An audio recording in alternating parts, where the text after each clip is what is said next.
আমার প্রিয় ছাত্রছাত্রী ও বন্ধুরা, আশা করি তোমরা সবাই ভালো আছো। তো ওয়েলকাম টু মাই চ্যানেল। অঙ্কটা আমাদের বলা হয়েছে যে শোলা দিয়ে তৈরি একটি শঙ্কু আকৃতির মাথা টোপরের ভূমির বাইরের দিকের ব্যাসের দৈর্ঘ্য 21 সেমি। টোপরটির উপরিভাগ রাংতা দিয়ে মুড়তে প্রতি বর্গ সেমিতে 10 পয়সা হিসেবে 57.75 টাকা খরচ পড়ে। টোপরের উচ্চতা, এই উচ্চতা বার করতে হবে, আর কি তির্যক উচ্চতা বার করতে হবে। চলো অঙ্কটা করি। দেখো, ধরা যাক টোপরটির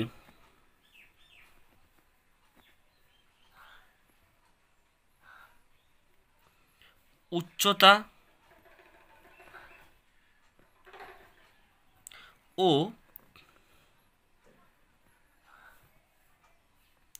তির্যক উচ্চতা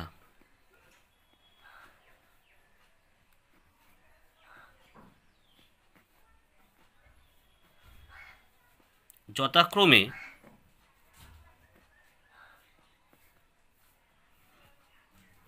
এইচ সেমি ও এল সেমি। তাহলে আমাদের এই দুটোকে বার করতে হবে। একটা আমাদের উচ্চতা, একটা তির্যক উচ্চতা, সেটাকে আমি লিখে দিলাম। এবার দেখো যে আমি এখানে লিখছি, দেখো প্রদত্ত টোপরের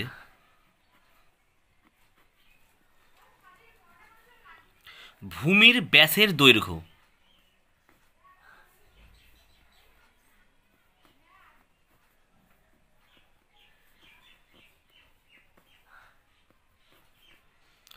তা আমরা ব্যাসকে 2r লিখি, 2r সমান সমান 21 সেমি। ঠিক আছে, এবারে কি করব, আমরা টোপরের পার্শ্বতলের ক্ষেত্রফলটাকে আমরা বার করে নেব। তো সুতরাং দেখো, টোপরের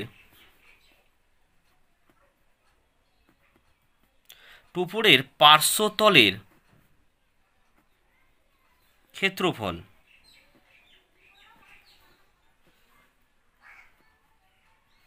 টোপরের পার্শ্বতলের ক্ষেত্রফল। তো আমরা আগে সূত্র লিখি, পাই আর এল, ঠিক আছে, বর্গ একক।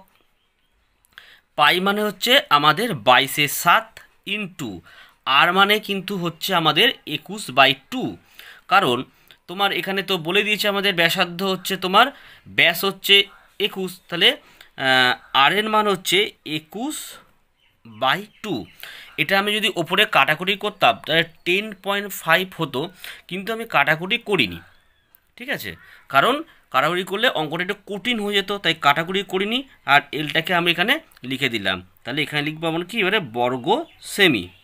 ঠিক আছে, তা আশা করি তোমরা এইটুকুনি বুঝতে পেরেছো। তো এবার চলে আসো, দেখো 11 দুগুণে 22 আর 3 7 21, তাহলে 3 11 33 এল বর্গ সেমি। তো আশা করি তোমরা এইটুকুনি বুঝতে পেরেছো। এবারে কি করতে হবে, দেখো এবার দেখো প্রশ্নানুযায়ী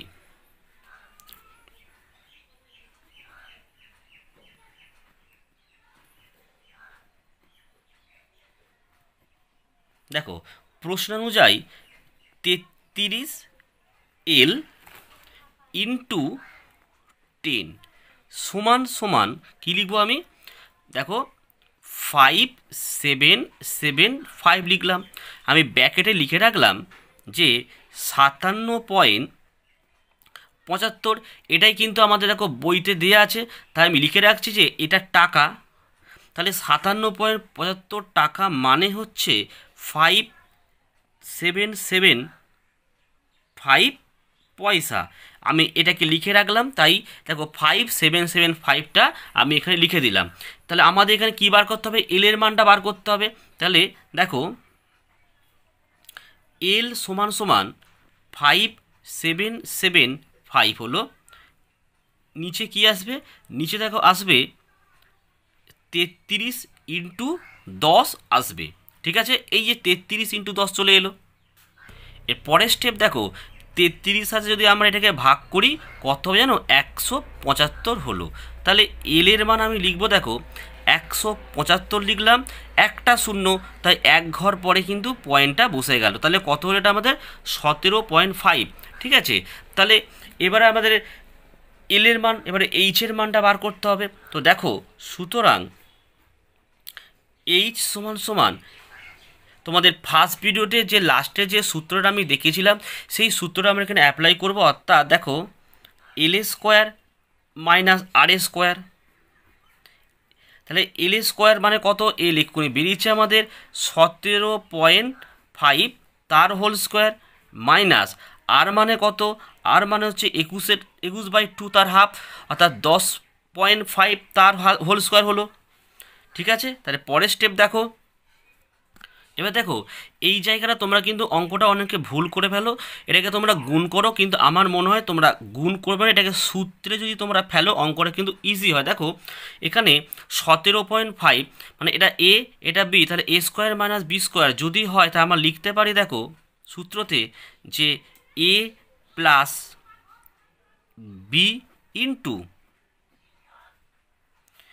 এ মাইনাস বি। তোমরা এই অঙ্কগুলোকে সূত্রে ফেলে দেবে, তাহলে গুণটা বেশি বড় আর করতে হবে না। এবার দেখো 17.5 আর 10.5 যদি আমরা গুণ করি কত হবে, 28 হলো, ইন্টু দিলাম 17.5 থেকে যদি 10.5 বিয়োগ দিই কত হবে, 7 হবে। ঠিক আছে, তাহলে এবারে 28কে যদি আমরা লসাগু করি দেখো কি দাঁড়ায়, এখানে 2 দিয়ে করলে 14 আর 2 দিয়ে করলে 7 আর ইন্টু 7টা বসে গেল। তাহলে দেখো যখন বাইরে আসবে দুটো 2-এর জন্য একটা 2 আর দুটো 7-এর জন্য একটা 7 এলো, তাহলে কি হলো, এইচের মান আমাদের হলো 7 দুগুণে 14। তাহলে আমাদের এল এর মান আমরা 17.5 পেলাম আর এইচের মান আমরা 14 পেলাম। এবং অবশ্যই অঙ্কটি তোমরা বুঝতে পেরেছো, এবং এই অঙ্কটি কিন্তু খুবই গুরুত্বপূর্ণ অঙ্ক, এবছর কিন্তু পরীক্ষাতেও আসতে পারে। এবারে 12 নম্বরের অঙ্কটি দেখো, এটিও কিন্তু ভালো অঙ্ক, পরীক্ষায় দেয়। দেখো গমের একটি স্তূপ লম্ব বৃত্তাকার শঙ্কু আকারের আছে, যার ভূমির ব্যাসার্ধের দৈর্ঘ্য 9 মিটার এবং উচ্চতা 3.5 মিটার। মোট গমের আয়তন নির্ণয় করো। আর কি বলেছে, গমের ওই স্তূপ ঢাকতে কমপক্ষে কত বর্গ মিটার প্লাস্টিকের চাদর প্রয়োজন হবে হিসাব করে দেখি। এখানে পায়ের মান দেখো 3.14 বলে দিয়েছে, আর রুট 130-এর মান বলেছে 11.4। এই তাহলে আমাদের পায়ের মান যদি আসে তখন এইটাকে ধরেই অঙ্কটা করতে হবে। চলো অঙ্কটা আমরা করি। তো আমরা প্রথমে কি লিখবো, দেখো যে শঙ্কুর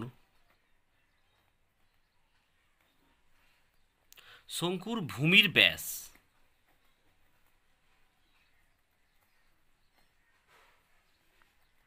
তাহলে ব্যাস মানে হচ্ছে আমাদের 2r, তাহলে 2r মানে হচ্ছে আমাদের 9 মিটার এবং উচ্চতা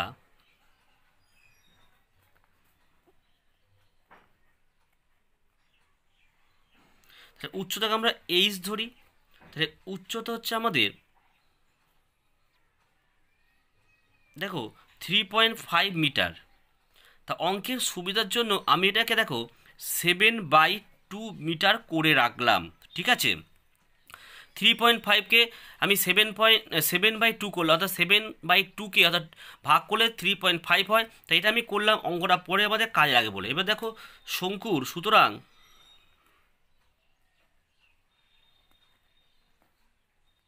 শঙ্কুর ভূমির ব্যাসার্ধ বা শঙ্কুর ব্যাসার্ধ তাহলে আর সমান সমান 9/2 মানে হচ্ছে 4.5 মিটার। তাহলে এবারে আমাকে বার করতে হবে দেখো সুতরাং চিহ্ন দিয়ে যে গমের আয়তন,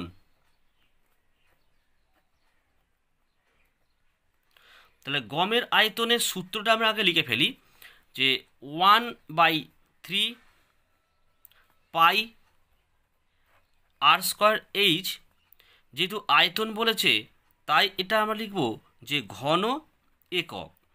এখানটা অঙ্কটা ভালো করে করতে হবে। তাহলে 1-এর 3টা বসিয়ে দিলাম। দেখো পাই মানে কিন্তু আমাদের বলে দিচ্ছে দেখো 3.14, তাই আমি এখানে লিখলাম দেখো 3.14 হয়েছে, ইন্টু আর মানে কি দেখো 4.5 হোল স্কোয়ার, তাহলে আমি এখানে লিখতে পারি দুবার 4.5, অর্থাৎ 4.5 ইন্টু 4.5 হলো। আর এইচের মান আমাদের কত? এইচের মান দেখো আমাদের বইতেই বলেছে 3.5। তাহলে এটাকে যদি আমরা ক্যালকুলেশনটা করতে পারি তাহলে কিন্তু আমাদের অঙ্কটা কিন্তু কমপ্লিট হয়ে যাবে। এবারে এটাকে কাটাকুটি করতে হবে। কাটাকুটি একবারই যাবে, এটা দিয়ে যাবে দেখো 3 দিয়ে কাটলে 3 15 কিন্তু 45 হবে। এখানে এক ঘর পরে পয়েন্ট আছে তাই এখানে পয়েন্ট বসালাম। তাহলে কি দ্বারা দেখো এখানে 3.14 আর কত হলো 3.14 আর 1.5, যদি এটা আমাকে গুণ করি, এই দুটো গুণ করলে আমাদের হবে 4.71। ঠিক আছে, এবারে 4.71কে যদি আমরা 4.5 দিয়ে গুণ করি কত হবে বলতো? 21.195 হবে। এবারে এই 21.195কে যদি তোমরা আবার 4.5 দিয়ে গুণ করো হবে তোমার 95.378। এটাকে যদি আবার তোমরা 3.5, এই 3.5 দিয়ে গুণ করো তো তোমাদের দেখবে গুণফলটা আসবে তোমার 74.18। অর্থাৎ তোমরা ওপরের সব কটা অংশকে যদি গুণ করো তোমাদের অ্যান্সারটা কিন্তু আসবে 74.18। তাহলে এটা আমাদের হলো গমের আয়তন, এবং অবশ্যই এখানটা তোমরা কিন্তু ঘন মিটার লিখবে। অঙ্কটা এখনো বাকি আছে আমাদের, দেখো এবার দেখো যে এল সমান সমান, এখানে এল এর মানটা বার করতে হবে। তাহলে আর এ স্কোয়ার যোগ এইচ এ স্কোয়ার। এবার দেখো আর মানে কত বলো তো? আর মানে আমি এখানে লিখেছিলাম না 9/2, তাহলে 9/2 তার হোল স্কোয়ার লিখলাম। আর এইচ মানে দেখো এখানে আমি লিখেছিলাম 7/2, বললাম যে পরে আমাদের কাজে লাগবে, সেই 7/2 তার হোল স্কোয়ার লিখে দিলাম। ঠিক আছে, তাহলে এবার দেখো 9 9 81/2, 7 7 49/2। এটা যদি লসাগু করো 81 যোগ 49 হচ্ছে। এবারে এটাকে আমাদের কি করতে হবে? দেখো 9 আর 1-এ 10-এ 0 হাতে 1, 8 আর 4-এ 12, 12 আর 1-এ 13, তাহলে 130। তাহলে 130/2 হলো। ঠিক আছে, তাহলে এই লেখাটাকে দেখো আমরা এইভাবে লিখতে পারি, অর্থাৎ উপরে তো 1 লিখলাম, অর্থাৎ 1-এর 2 ইন্টু রুট 130। আমি কিন্তু এটাকে এইভাবেও লিখতে পারি। ঠিক আছে, কারণ 130কে 1 দিয়ে গুণ করলে তো 130ই হয়, আর 2 তলায় চলে যায়। এটা করতে হলো এই কারণ, দেখো তোমাদের পাঠ্য বই দেখো রুট 130 মানে কিন্তু ওখানে বলে দিয়েছে যে 11.4, আমাদের কিন্তু অঙ্কেতে বলেই দিয়েছে। তাহলে এটা যদি আমি কাটাকাটি করি তাহলে কত হবে? 5.7। তাহলে এটার এখানে অ্যান্সার হলো যে 5.7 মিটার।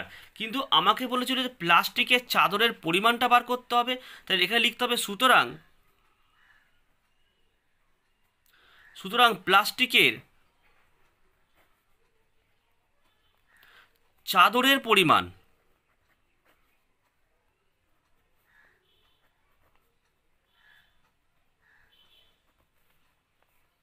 সমান সমান পাই আর এল। ঠিক আছে, তাহলে পাই মানে 3.14, আচ্ছা আর মানে হচ্ছে আমাদের 4.5, আর এল মানে বেরিয়েছে দেখো 5.7। এখানে লেখো বর্গ মিটার। ঠিক আছে, তোমরা সব কটাই গুণ করো, গুণ করলে কত হবে? গুণ করলে হবে তোমাদের 3.14 আর 4.5, 5.7 গুণ করলে হবে তোমাদের 80.541 বর্গ মিটার। তাই বুঝতে পারছো তোমাদের লাস্টের দুটো অঙ্ক কিন্তু খুবই ভালো অঙ্ক এবং পরীক্ষায় আসার মতো অঙ্ক।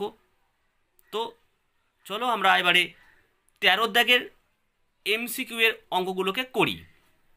দেখো 13 দাগের 1 কি বলছে? একটি লম্ব বৃত্তাকার শঙ্কুর তির্যক উচ্চতা 15 সেমি বলে দিয়েছে, ভূমিতলের ব্যাসের দৈর্ঘ্য 16 সেমি বলে দিয়েছে, শঙ্কুটির পার্শ্বতলের ক্ষেত্রফল একদম সোজা অঙ্ক। দেখো তাহলে এখানে তোমার ডাইরেক্ট লিখে দাও শঙ্কুর 500 তলের ক্ষেত্রফল।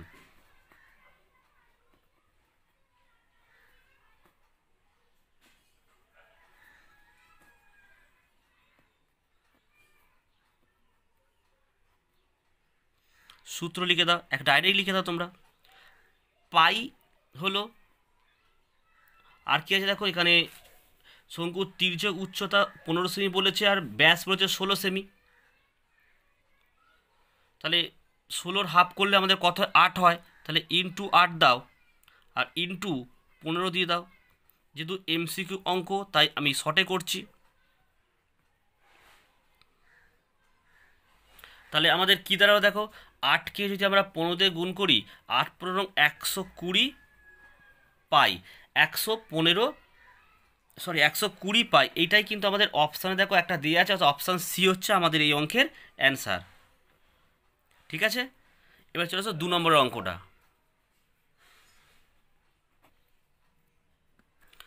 তো 2 অঙ্কটি দেখো কি বলেছে, দুটি লম্ব বৃত্তাকার শঙ্কুর আয়তনের অনুপাত 1:4 এবং তাদের ভূমিতলের ব্যাসার্ধের দৈর্ঘ্যের অনুপাত 4:5 হলে তাদের উচ্চতার অনুপাত কত।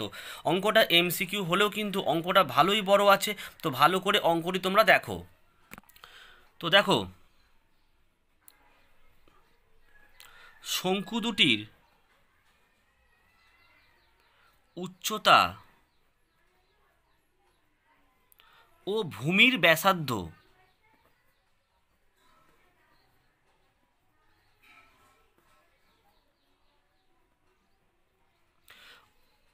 ব্যাসার্ধ যথাক্রমে H1 H2 ও R1 R2। ঠিক আছে, এবার দেখো কি লিখছি আমি, 1/3 পাই, দেখো R1-এর স্কোয়ার দিলাম, আবার H1 দিলাম, H2 দিলাম, দিয়ে লেখো 1/3 পাই আর স্কোয়ার 2 দিলাম, এটা আবার H2 দিয়ে দিলাম। ঠিক আছে, এদের মান হচ্ছে 1:4 হয়েছে। তাহলে পরের স্টেপটা দেখে নাও। দেখো এখানের 1/3 কেটে দাও, পাই আর পাইটাও কেটে দাও, তাহলে পড়ে থাকে এখানে দেখো R1 বাই ধরো R2। আচ্ছা, এর মাথায় 2 দাও, এর মাথায় 2 দাও। ঠিক আছে, এইটা হলো, আর কি পড়েছে দেখো, H1 বাই H2 সমান সমান 1/4। ভালো করে বুঝে বুঝে কিন্তু করবে। ঠিক আছে, এবার পরের স্টেপ দেখে নাও, R1 বাই R2 দিয়ে তার হোল স্কোয়ার দিলে, অর্থাৎ এই যে এর মাথায় 2 এর মাথায় 2 ছিল, এটাকে আমি পুরো বার করে দিলাম, অর্থাৎ তারপরে হচ্ছে H1 বাই H2 সমান সমান 1/4। ঠিক আছে, এবার দেখো এই যে R1 বাই R2 এদের মানটা কত, এদের মানটা তোমরা ভালো করে দেখো কি বলেছিল অঙ্কটা, 4:5 বলেছিল। তাহলে আমি এখানে লিখতে পারি যে 4/5 তার হোল স্কোয়ার, আর এখানে কি লিখব, H1 বাই H2 দিলাম সমান সমান কিন্তু 1/4। তাহলে এইবার আমরা কি করব, H1 বাই H2 সমান সমান কী লিখব বলো। এখানে দেখো 4 4 16, 5 5 25, যদি এদিকে আসে তাহলে উল্টে হবে 25/16 ইন্টু 4 তো আমাদের নিচেই ছিল। তাহলে H1 ইস H2 এদের মান কত হলো, 25:4 16 64। তাহলে আমাদের এখানে অপশানে দেখো ডি এরটা আছে 25:16। তাহলে আমরা আশা করি অঙ্কটা তোমরা বুঝতে পারলে। অঙ্কটা একটু বড় হলো, চলো এবারে আমরা 3 নম্বর অঙ্কটা করি। তো দেখো 3-এরটা কি বলছে, একটি লম্ব বৃত্তাকার শঙ্কুর ব্যাসার্ধের দৈর্ঘ্য একই রেখে উচ্চতা দ্বিগুণ করলে শঙ্কুটির আয়তন বৃদ্ধি পায়। এই শঙ্কুটির আয়তন কত বৃদ্ধি পাবে এটাই কিন্তু আমাদের অঙ্কে বার করতে হবে, এবং অঙ্কটা কিন্তু একটা 5 নম্বরের অঙ্কের মতোই কিন্তু বড় হবে। তো চলো এই অঙ্কটা আমরা করি। তো চলো আমরা 3 নম্বর অঙ্কটি দেখি। দেখো প্রথমে তোমরা লিখবে যে প্রথম ক্ষেত্রে শঙ্কুর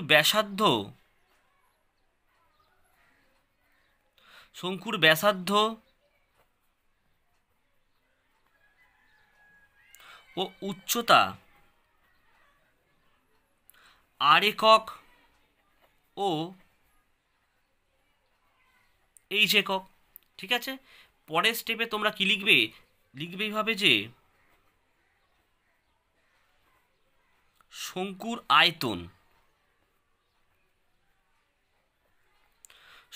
আয়তন, এই আয়তনের সূত্র আমরা জানি 1/3 পাই আর স্কয়ার এইচ।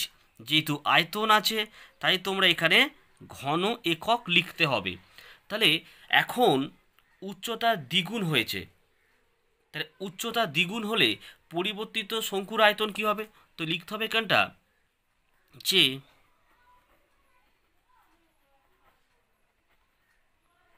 পরিবর্তিত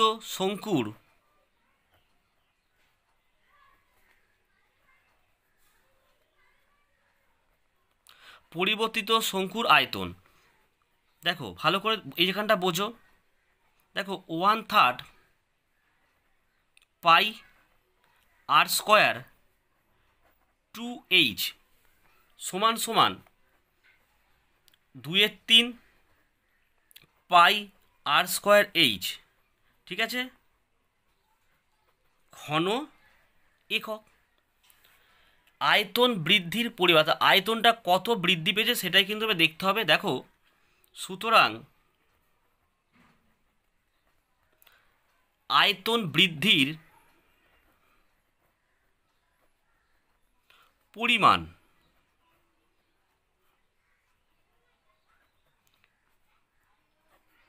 দেখো 2/3 পাই আর স্কয়ার এইচ বিয়োগ 1/3 পাই আর স্কয়ার এইচ। দেখো 2/3 থেকে যদি 1/3 চলে যায় তাহলে কিন্তু এখানে 1/3 থাকবে, আর কি হবে পাই আর স্কয়ার এইচ ঘন একক।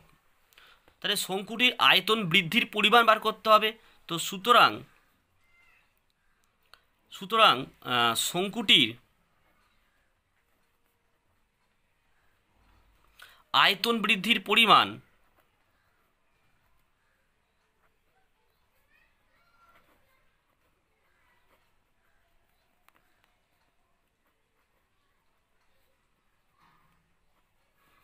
দেখো 1/3 pi r square H by 1/3 pi r square H সমান 100%, তাই না? এবার দেখো ওপরেও যা নিচেই তাই, তাহলে যদি কেটে যায় তাহলে আমাদের কি পড়ে থাকবে? 100%ই পড়ে থাকবে। তাহলে আমাদের অ্যান্সার কিন্তু 100%ই কিন্তু আমাদের অ্যান্সার হলো। তা আশা করি তোমরা অঙ্কটি বুঝতে পেরেছো।